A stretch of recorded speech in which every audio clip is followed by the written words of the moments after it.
Taragnipan Suba Lok Sabha Mikhal the Independent Miref Oikiba RK Kaiku Haina Miam Thoido Hendokna Kangnariba RK Somendrogi Yumda Sakangdaba Sing na Nongmai Kapsilam Lay Tagdosi Ngarang Numidang Pungtara Makairom Taba Duwaida Imphal West ki Thangwaiban Maishnam Laikaida Kaiku gi Yumda Thokibani Tagdogasi Matangda RK Kaiku na Hai Mahaki Imung Manungi Mioi Singa Kanagumba Lup Natraga Mioi Amataga Nungaina Dabalate Nongmai Marusi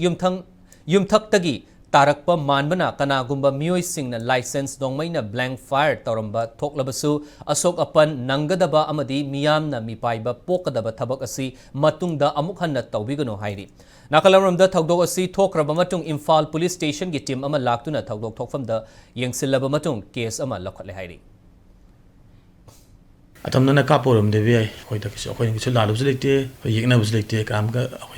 Ninga Chandam Tobilitico. Adubu. Tawri po thadok tu dia noi taba si khoi de thoi abi bana te tasina blank fire taw ba je yar gi to bidaba hygienic madi maru oina khoi license pai bo sing oigira adagi laidana khulai pai bo sing mamna kaino da ngarang gi thadok to ki lambi chap mi amda pan bo ram dum si ni force to yam kal le hai tare adu sumu thadok amu khana makha tan thopi daba Ajit lan matam ni irang thui matam ni am si mina mam toy manung sita tare sugum wari je mu thopa kanda wari je mu tap kan am noi ta phaunai mam de ko akhoi ri sam de jo fil taw hai tare aduna mar putle bine pajam mam je wakhan ta men ra ga hai tare sugum thabok se amon thok tan mam hona mina se mam da hai jage